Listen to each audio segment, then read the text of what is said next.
ఇక్కడ 5వ అధ్యాయం 2వ వచనం, క్రీస్తు మిమ్మల్ని ప్రేమించి పరిమళ వాసనగా ఉంటుకు మన కొరకు తను తాను దేవునికి అర్పణముగాను బలిగాను అప్పగించుకోను. పూర్వ దినాల్లో పాత నిబంధన కాలంలో పాప ప్రక్షాళన కొరకై, మరి పాపాలు పరాయశ్చిత్తం చేయట కొరకై యాజకులైన వారు బలులను అర్పించేవారు. ఆనాటి వ్యక్తి వచ్చిన ఇశ్రాయేలు ప్రజలు తమ పాపాల నిమిత్తమై యాజకుల దగ్గరకు వచ్చి ఆ పాపాల విషయమై ఒక కోడె పిల్లను, మేక పిల్లను బలిగా ఇచ్చేవాళ్ళు. అట్లా ఇస్తే వారి పాపాలు క్షమించబడతాయని వాళ్ళు నమ్మేవాళ్ళు. కానీ కొత్త నిబంధన వచ్చేసరికి ఇంకా అది లేదు. చూడండి, హెబ్రీయులకు రాసిన పత్రిక 10వ అధ్యాయం, మరి కోడల యొక్క మేకల యొక్క రక్తం ద్వారా పాప ప్రక్షాళన కలగదని దేవుని వాక్యం ఉంది. 10వ అధ్యాయం 1వ వచనం, ధర్మశాస్త్రము రాబోచున్న మేలుల ఛాయగలదియే గాని ఆ వస్తువుల నిజస్వరూపము గలది కాదు గనక ఆ యాజకులు ఏటేటా ఎడతెగకుండా అర్పించు ఒక్కటే విధమైన బళ్ళు వాటిని తెచ్చువారికి ఎన్నడూ సంపూర్ణ స్థితి కలగజే నేరవు. అలాగూ చేయగలిగిన ఎడల సేవించు వారు ఒక్కసారి శుద్ధపరచబడిన తర్వాత వారి మనస్సాక్షికి పాప జ్ఞప్తి ఇక ఉండదు గనక వాటిని అర్పించుట మానదురు కదా. అయితే ఆ బలులు అర్పించడం చేత ఏటేటా పాపములు జ్ఞాపకమునకు వచ్చున్నవి. ఏలైనగా ఎడ్ల యొక్కయు మేకల యొక్కయు రక్తము పాపములు తీసివేయటకు అసాధ్యం. చూసారా? కాబట్టి మేకల రక్తము, కోడల రక్తము, ఎడ్ల రక్తము పాపాలని తీసివేయ జాలదు. కనుక యేసుక్రీస్తు ప్రభువారే మానవుడుగా, దేవుడు మానవుడుగా ఈ లోకంలో జన్మించాడు, జీవించాడు. మనందరి కొరకు ఆయన పాప పరిహారం కొరకు ఆయన బలిగావించబడ్డాడని చెప్పి ఆ దేవుని వాక్యంలో ఉంది. యేసుక్రీస్తు వారు మన కొరకు ఆయన అర్పణముగాను బలిగాను తను తాను అప్పగించుకున్నట్లుగా దేవుని వాక్యంలో ఉంది. కనుక ఈ రోజున యేసు ప్రభు వారు మన కొరకై ఆయన బలి గావించబడ్డాడు. మరి ఆ బలి గురించి కొన్ని విషయాలు మనం చూద్దాం.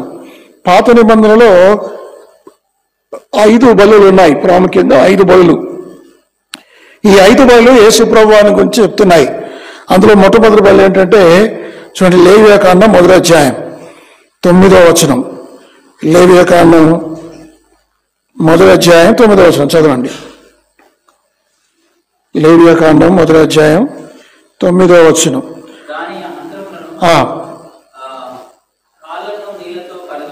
కడగవలెను.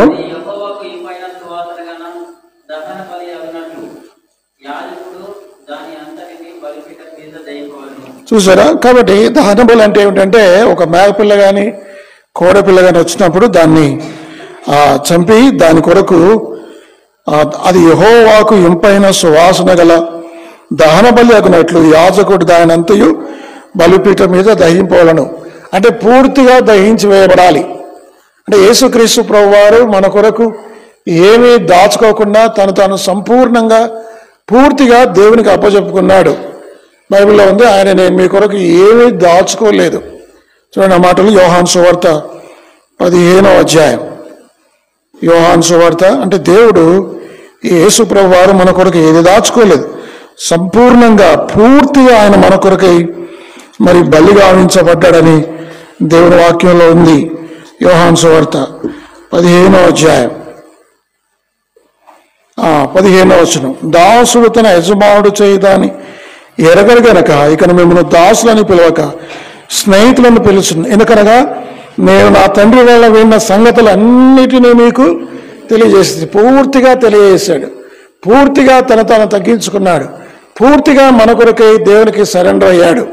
కాబట్టి మొట్టమొదటిగా యేసు ప్రభు వారు పాత నిబంధనలో దహన బలికి గుర్తుగా యేసు ప్రభు వారు ఉన్నారు.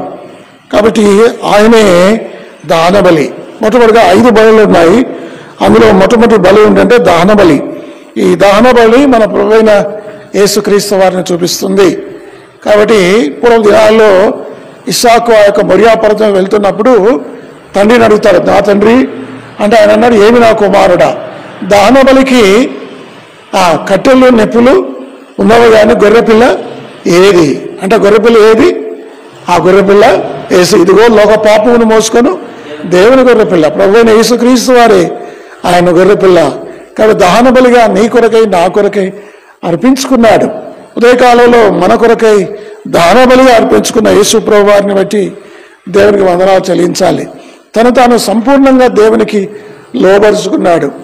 సమస్తాన్ని దేవునికి ఇచ్చివేశాడు. మనల్ని సంపూర్ణంగా ప్రేమించాడు.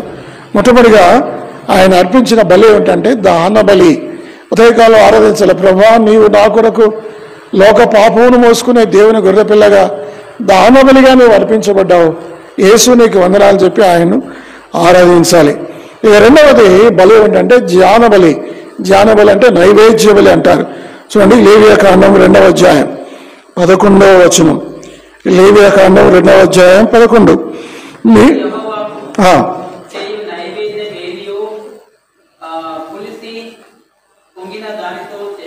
చేయకూడదు.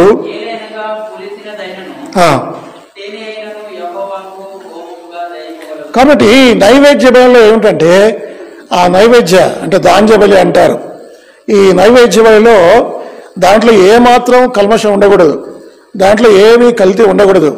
పులుపు అంటే పులవడం అంటే పాపాన్ని గుర్తు. పులిసినది ఏది కూడా ఉండకూడదు. కాబట్టి యేసుక్రీస్తు ప్రభువారు ఆయన నైవేద్య బలి. ఆయనలో ఏ పాపము లేదు. 2వ కొరింథీ 5వ అధ్యాయం 21లో ఆయన పాపము ఎరగనివాడు అని ఉంది కదా. ఆయన యేసు ప్రభువారిలో ఆయన పాపము ఎరగనివాడు అని ఉంది అని నేను చెప్తాను, వినండి మీరు. 1 పేతురు 2వ అధ్యాయం 22వ వచనంలో అతను ఆయన పాపము చేయలేదని ఉంది. అంటే యేసు ప్రభువారిలో ఏ పాపము లేదు. మూడవది 1 యోహాను 3వ అధ్యాయం 5వ వచనంలో ఆయన యందు పాపము లేదు. పాపము లేనివాడు, పాపము ఎరగనివాడు, పాపము చేయనివాడు మన ప్రభువైన యేసుక్రీస్తు వారు. నైవేద్య బలిలో ఏ విధంగా పులుసునది పొంగినది ఏదైతే లేదో యేసు ప్రభువారు పవిత్రంగా ఉన్నాడు. నీ కొరకై నా కొరకై పవిత్రమైన జీవితం జీవించి ఆయన యేసు ప్రభు అన్నాడు, నాలో పాపమున్నదని మీలో ఎవడైనా స్థాపించునా. కాబట్టి యేసు ప్రభువారిలో ఏ పాపము లేదు. కాబట్టి పాపం ఉన్న వ్యక్తులు బలి గావించబడితే పాప ప్రక్షాళన జరగదు. ఒకవేళ నీవు పాపివే, నేను పాపినే, పాపినైనా నేను నీ కొరకై నన్ను బలి అర్పించుకోలేను. ఒకవేళ బలి అర్పించుకున్నా దేవుడు అంగీకరించడు. పాపి అయిన వ్యక్తి కొరకై పరిశుద్ధమైన రక్తం చిందించబడాలి. కాబట్టి ఈ లోకంలో ఎవరు పరిశుద్ధమైన వ్యక్తి ఒకరు కూడా లేడు. పరిశుద్ధులైన వాడు యేసు ప్రభువు వారు ఒక్కడే. భూమి పుట్టినప్పటి నుంచి ఇప్పటిదాకా ఈ భూమి ఉన్నంత కాలం ఈ లోకంలో ఒకే ఒక్క వ్యక్తి, పరిశుద్ధమైన వ్యక్తి, పాపరహితుడు మన ప్రభువైన యేసుక్రీస్తు వారు. ఆయన నైవేద్య బలిగా నీ కొరకై నా కొరకై అప్పగించబడ్డాడు. ఆయనలో పులిసినది కాదు, పొంగినది కానీ ఏది కూడా లేదు అన్న సంగతి జ్ఞాపకం చేసుకోవాలి. ఇక రెండవది మనం చూడాల్సింది ఏమిటంటే మరి ఏ బలి ఇది? నైవేద్య బలి. యేసు ప్రభువా నీకు వందనాలు అని ఆరాధించండి. నీవు నా కొరకై దహన బలిగా నీవు అప్పగించుకున్నావు, నీకు వందనాలు. అది నీ రక్తాన్ని చిందించావు ప్రభా, నీ శరీరాన్ని నల్లగొట్టుకున్నావు, నీకు వందనాలు. రెండవది నైవేద్య బలిగా నీలో ఏ కల్మషము, ఏ పాపము, ఏ తప్పిదము, ఏ పొరపాటు, ఏ మచ్చ, ఏ డాగు కూడా లేదు. ఆమెను బట్టి దేవునికి వందనాలని చెప్పాలి. అది రెండవది. ఇక మూడవది ఇశ్రాయేలు ప్రజలు యాజకులు అర్పించే బలి ఏమిటంటే సమాధాన బలి. చూడండి ఆ మాటలు 3వ అధ్యాయం 5వ వచనం. లేవియాకాండం 3వ అధ్యాయం 5వ వచనం. అహరోను కుమారులు బలిపీఠం మీద అనగా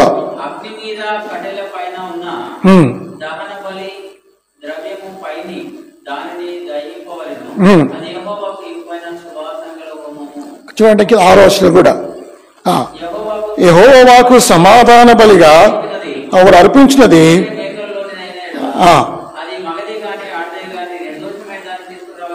కాబట్టి మూడవది ఏమిటంటే సమాధాన బలి. కాబట్టి 3 రకాల అర్పణలు మనకున్నాయి. అర్పణ అనగా బలి అనగా ఒకటే. కాబట్టి మొట్టమొదటి బలి ఏమిటంటే సమాధాన బలి.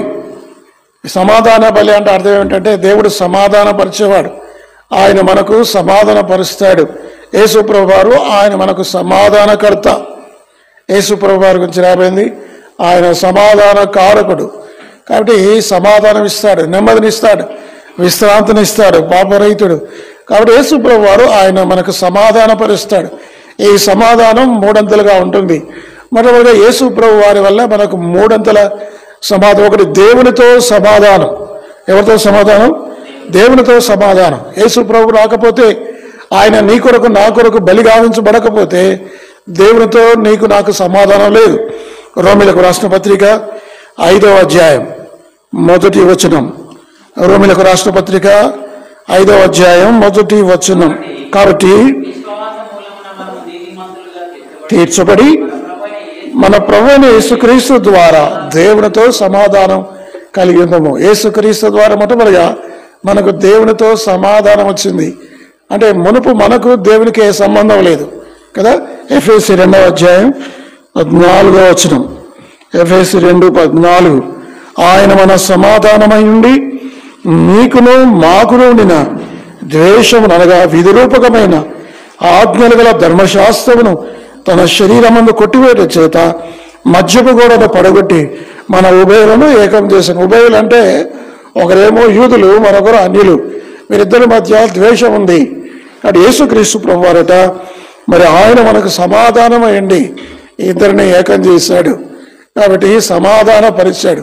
మొట్టమొదటిగా దేవుడితో సమాధానం, రెండవది ఇతరులతో సమాధానం, మూడవది ఫిలిప్పులకు రాసిన పత్రిక 4వ అధ్యాయం 6వ వచనం. ఫిలిప్పు 4:6 అది చదవండి. ఫిలిప్పులకు రాసిన పత్రిక 4వ అధ్యాయం 6వ వచనం చదవండి.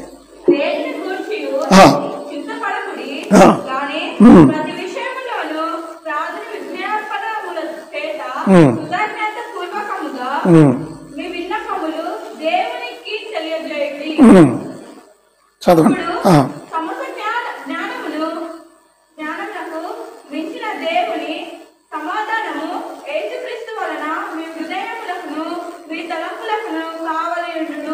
కాబట్టి సమాధాన బలి మీరు ఆరాధించడానికి ఆ విధంగా ఆరాధించాలి. కాబట్టి సమాధాన బలి చెప్పండి. ఇప్పుడు మొట్టమొదటిగా ఏం బలి? దాన బలి. రెండవది నైవేద్య బలి. నైవేద్య బలి అర్పించేటప్పుడు ఏ కల్మషం, ఏ దోషం ఉండకూడదు, ఏ పులుసు ఉండకూడదు.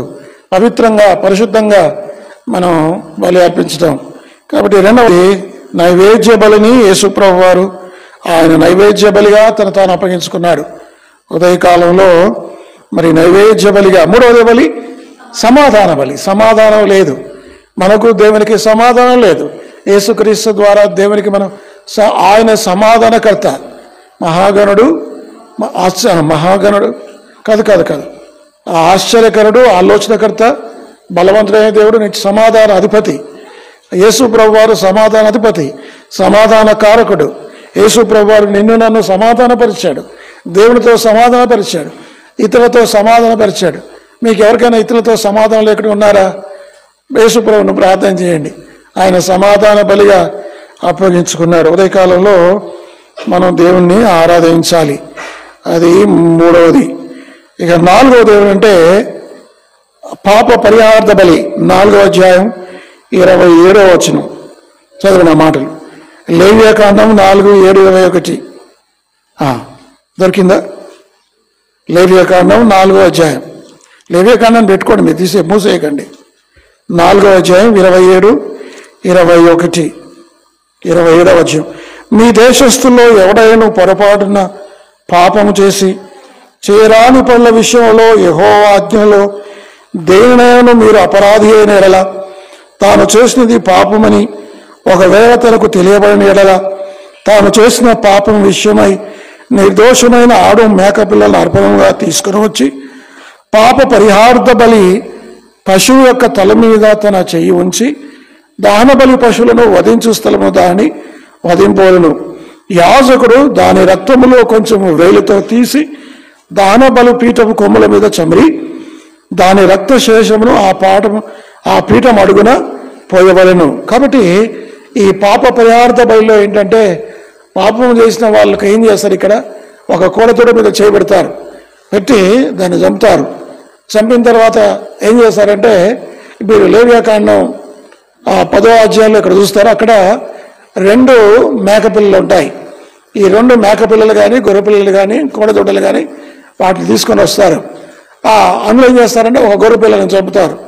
చంపి దాన బలిపీఠం మీద లేకపోతే దేని మీద ఆయన ప్రోక్షిస్తారట. ఆ వాక్యం ఉందమ్మా. 33వ వచనం. పాప పరిహార్థ బలియగు ఆ పశువు తల మీద చెయ్యి ఉంచి దానబలి పశువులను వధించు చోటను పాప పరిహార్థ బలియగు దాన్ని వధింపవలను. కాబట్టి ఆయన వధిస్తాడు, రక్తాన్ని బలిపీఠం మీద ప్రోక్షిస్తారు. అర్థమైందండి. అది ఆ విధంగా ఆ యొక్క టాబెర్నకల్ ప్రత్యక్ష గుడారంలో దేవుని మందసం మీద బలిపీఠం మీద కొమ్ముల మీద ఇట్లా ప్రోక్షిస్తారు ఒక మేకపిల్లను. ఇక 2వ మేకపిల్లలు ఏం చేస్తారంటే దాని మీద చేతులుంచి ప్రార్థన చేస్తారు. ప్రార్థన చేసి దాన్ని ఏం చేస్తారంటే దాన్ని వెళ్ళగొడతారు, అరణ్యంలోకి వెళ్ళగొడతారు. వెళ్ళిపోతే అది అటే పోతే తిరిగి రాదు. కాబట్టి అది పాప పరిహార్థ బలి. చూడండి 103వ కీర్తన ఆ మాట చదవండి. పాప పరిహార్థ బలి అంటే ఏమిటో 103వ కీర్తన 12వ వచనం. అమ్మా పడమడికి తూర్పు అనే మాట చదవండి.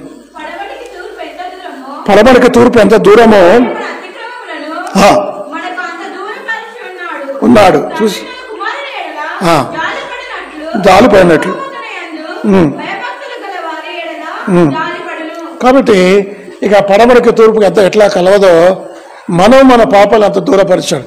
ఈ పాప పరిహార్థ బలిలో ఏం జరుగుతుందంటే దేవుడు మన పాపాలను దూరం చేశాడు.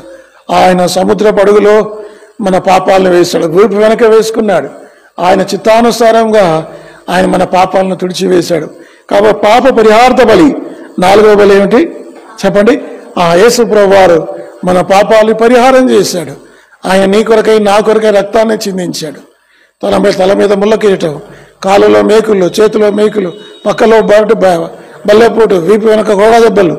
యేసు ప్రభువారు ఆ విధంగా ఆయన పాప పరిహార్థ బలిగా తాను అప్పగించుకున్నాడు. ఉదయకాలంలో ఆరాధనలో ఈ మాటలు కనీసం మీరు జ్ఞాపకం పెట్టుకోవాలి. మొట్టమొదటి ఏ బలి అట? దాన బలి. 2వది నైవేద్య బలి.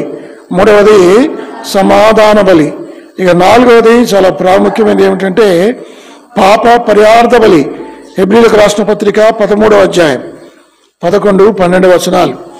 పాప పరిహార్థ బలి, పాప ప్రాయశ్చిత్తం నిశ్చయం 13, 11 హెబ్రీ. వేటి రక్తము పాప పరిహార్థముగా పరిశుద్ధ స్థలములోనికి ప్రధాన యాజకుని చేత తేబడును.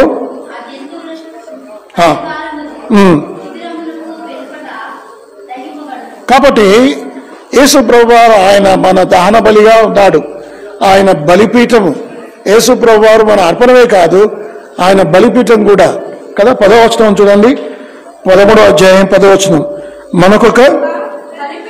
మనకొక బలిపీఠం ఉన్నది.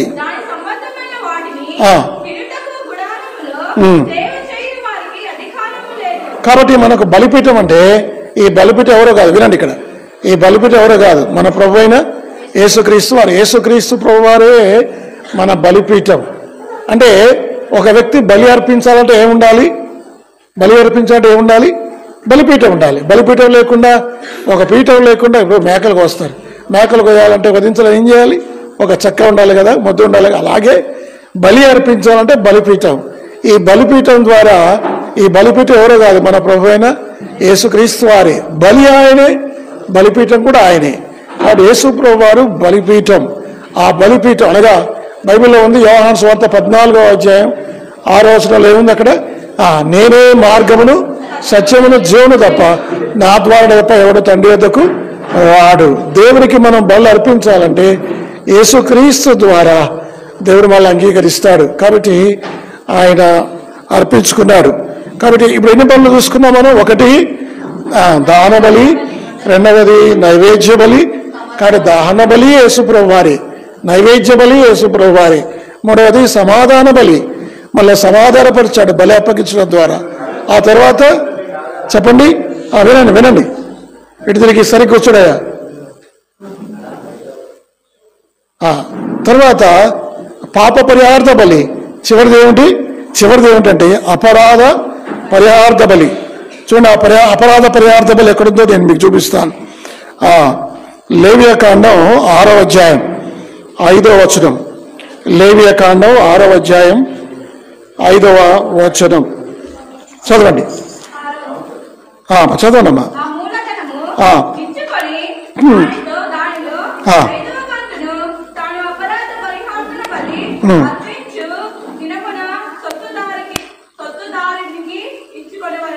అపరాధ పరిహార్థ బలి అర్పించు దినమున సొత్తుదారునికి ఇచ్చుకొనవలెను. ఈ అపరాధ పరిహార్థ బలిలో ఏం చేయాలంటే పూర్తిగా తాను అప్పగించుకోవాలి.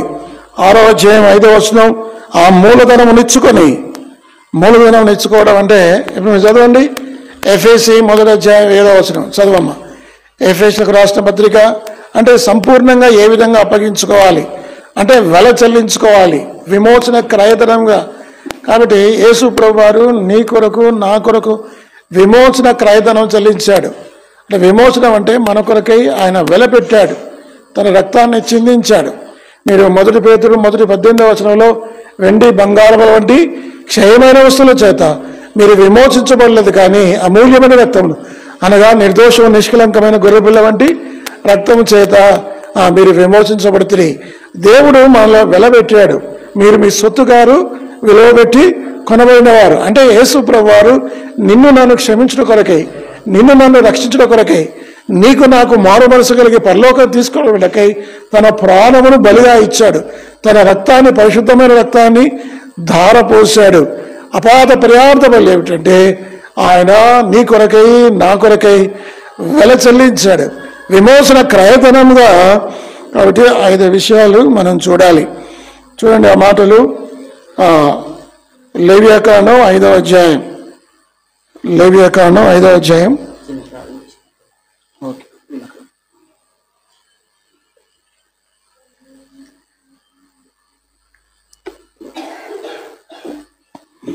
ఆరాధించడమ్మా. 5 బలి ఉన్నాయని చెప్పారు కదా, ఈ మాటలో మీరు ఆరాధన చేయండి. ఒక బలి ఏమిటి చెప్పండి? దహన బలి. ప్రభువా నీవు దహన బలిగా నా కొరకై ప్రాణం పెట్టావు. ఓ ప్రభువా, నీవు బైబిల్లో ఉంది, ఆయన సువార్త ఏముంది అది, ఆ పాట, లోక పాపమును మోసుకొని సిలువలో మన కొరకై బలి అయిన గొర్రెపిల్ల, మన పాట పాడతాం కదా యేసు సిలువలో, ఆ పాట. కాబట్టి యేసు ప్రభు వారు దహన బలిగా తాను అప్పగించుకున్నాడు. రెండవది ఏం చెప్పుకున్నాం మనం? నైవేద్య బలి. యేసు ప్రభు వారు నైవేద్య బలిలో ఏ కల్ముషం లేదు, ఏ పాపము లేదు. మూడవది ఏమిటట? సమాధాన బలి. ఆయన సమాధాన బలిగా మళ్ళీ సమాధానపరిచాడు. నెమ్మది లేదు, సమాధానం లేదు, కలవరం లేని పరిస్థితిలో మనం ఉంటే యేసు ప్రభు వారు ఆయన దేవునితో సమాధానపరిచాడు. అదేవిధంగా ఇతరులతో సమాధానం. మనకు కూడా సమాధానం లేదు. సమాధాన బలి అప్పగించకపోతే మనం అందరం కూడా సమాధాన బలిగా తాను దేవునికి అప్పచెప్పుకునే వాళ్ళం. మూడవది. 4వది ఏ బలట? పాప పరిహార్థ బలి. పాప పరిహార్థ బలిలో యేసు ప్రభు వారు తాను పూర్తిగా మన కొరకై, ఆయన మన పాప క్షమాపణ కొరకై ఆయన రక్తాన్ని చిందించాడు. మన పాపాలు క్షమించబడ్డాయి.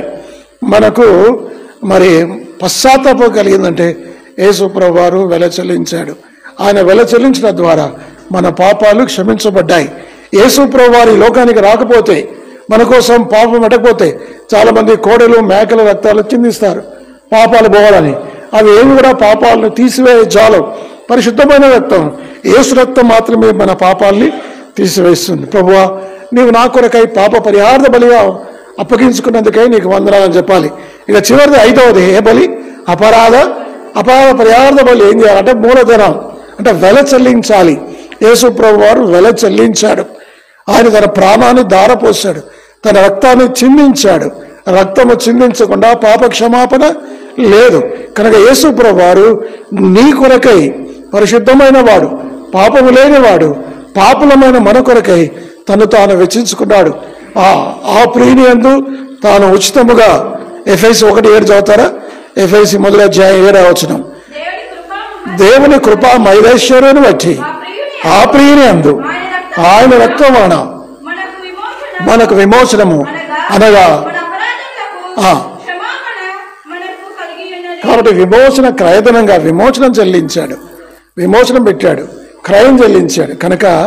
కాబట్టి ఈ 5 మాటలు బట్టి వినండి, ఈ 5 మాటలను బట్టి ఉదయకాలంలో మన ప్రభువును మనం ఆరాధించుకుందాం.